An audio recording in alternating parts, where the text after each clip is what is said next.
हर हर महादेव, जय माता की। पितृपक्ष का समय पितरों को समर्पित होता है। इस अवधि में किए जाने वाले कर्म धर्म से आप अपने पितरों को प्रसन्न कर सकते हैं और उनका आशीर्वाद प्राप्त कर सकते हैं।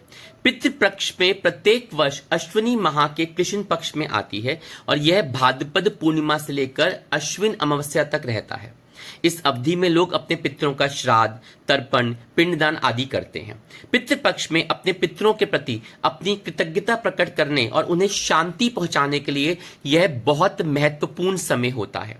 ज्योतिष के अनुसार जो लोग इस दौरान अपने पितरों को प्रसन्न करते हैं, उनका श्राद्ध करते हैं, उनका तर्पण करते हैं और उनका आशीर्वाद प्राप्त करते हैं, उनके जीवन में सुख, समृद्धि और शांति बनी रहती है तथा जिनको पितृ दोष होता है उसमें उनको आराम मिलता है। इस वर्ष 2025 में 7 सितंबर रविवार को पितृपक्ष शुरू होने जा रहा है और 21 सितंबर 2025 तक यह पितृपक्ष 16 दिन का रहेगा। पूर्णिमा का श्राद्ध 7 सितंबर को रहेगा। उस दिन हमारा चंद्र ग्रहण है और 12:57 पर सूतक लग जाएगा। इसलिए जिन लोगों का भी पूर्णिमा का श्राद्ध होता है उसे 12:57 से पहले वो श्राद्ध संपूर्ण करना होगा। प्रतिपदा का श्राद्ध 8 सितंबर को, दूसरा श्राद्ध 9 को, तृतीय श्राद्ध 10 को, चतुर्थ श्राद्ध 11 को, पंचम और षष्ठी श्राद्ध 12 को, सप्तमी श्राद्ध 13 को, अष्टमी 14 को, नवमी श्राद्ध 15 को, दशमी श्राद्ध 16 को, एकादशी श्राद्ध 17 को, द्वादशी श्राद्ध 18 को, त्रयोदशी श्राद्ध 19 को, चतुर्दशी श्राद्ध 20 को और सर्वपितृ अमावस्या श्राद्ध 21 सितंबर 2025 रविवार के दिन, यह जिसमें हम पितृ विसर्जन भी करते हैं और सर्व पितरों का भी श्राद्ध करते हैं तथा उस दिन संध्या वेले समय हम पितरों को विदा भी करते हैं।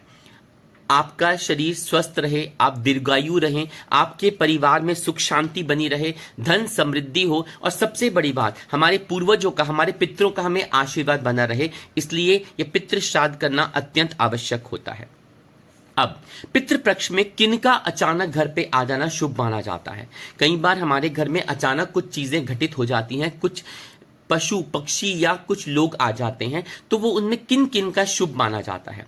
16 दिन का पितृपक्ष होता है जो हमारे पितरों की आत्मा शांति के लिए, उनके श्राद्ध, तर्पण, पिंडदान के लिए शुद्ध माना जाता है। और इसी दौरान जो हमारे हम हैं या हमारे बच्चे हैं, हमारे पौत्र हैं, अपने पितरों के लिए, दादा परदादाओं के लिए ये पितृदान किए जाते हैं। ऐसा माना जाता है कि इन दिनों में हमारे पितृ किसी न किसी रूप में धरती पर आते हैं और अपने परिवार के लोगों से मिलने की कोशिश करते हैं। वहीं इसी दौरान कुछ जीवों का भी घर में आना बहुत शुभ माना जाता है। पितृ हमारे घर में कहा जाता है कि वो आते हैं धरती पर, जब आते हैं तो और जिस वक्त हम उनका वो देखते हैं कि उनका परिवार, उनका कुटुंब उनके लिए पिंडदान, श्राद्ध, तर्पण कर रहा है तो संतुष्ट होते हैं और अपने परिवार को वो बहुमूल्य रूप में आशीर्वाद प्रदान करके जाते हैं। तो आइए देखते हैं कि किन जीवों का घर पे आना अत्यंत शुभ होता है। कौवे। पितृपक्ष में कौवे का घर पे आना सबसे शुभ माना जाता है। यह माना जाता है कि कौवे पितरों के प्रतिनिधि होते हैं। अगर आप पितरों के लिए निकाला गया भोजन कौवे को खिलाते हैं तो यह सीधा पितरों तक पहुंचता है। इसलिए पितृपक्ष में कौवे को भोजन खिलाना बहुत शुभ माना जाता है। और अगर ये आपके घर की छत पे या बालकनी में आके या दरवाजे पे आके ये भोजन ग्रहण कर लें जो आपने रखा होता है तो ये अत्यंत शुभ होता है। गाय। गाय को सनातन धर्म में, हिंदुत्व में माता का दर्जा दिया गया है। पितृपक्ष में गाय का घर पर आना बहुत ही शुभ माना जाता है। अगर पितृपक्ष के दौरान कोई गाय आपके घर के दरवाजे पर आती है तो यह माना जाता है कि आपके पितृ आपसे बहुत खुश है और वो आपको आशीर्वाद देने आपके दरवाजे पे आए हैं। कुत्ता। पितृपक्ष के दौरान कुत्ते को भी भोजन खिलाया जाता है और अगर कोई कुत्ता आपके घर के दरवाजे पर आ जाए उसे भगाइए नहीं, उसे दुत्कारिए नहीं, बल्कि उसे दूध या भोजन खिलाइए, रोटी डालिए। ऐसा माना जाता है कि कुत्ते यमराज के दूत होते हैं और इन्हें भोजन खिलाने से, इन्हें कुछ खिलाने से यमराज खुश होते हैं, आपके पितृ आप पर प्रसन्न होते हैं। चींटियां। पितृपक्ष के दौरान अगर आपके घर में चींटियां अचानक से दिखने लगें तो इसे शुभ संकेत मानिए। ऐसा माना जाता है और कहा जाता है कि चींटियां पितरों को शांति प्रदान करने का माध्यम है।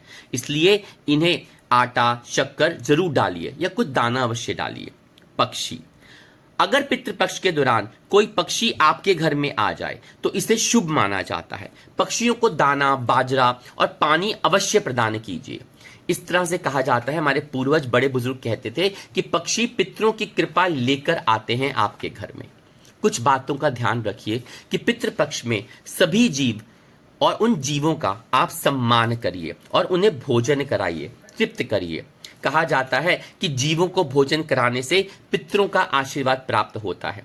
ऐसे ही अगर कुंडली में पितृ दोष का प्रभाव है तो इन चीजों से या इन बातों को मानने से, इनका अनुसरण करने से वो पितृ दोष जो होता है उसका प्रभाव कम हो जाता है।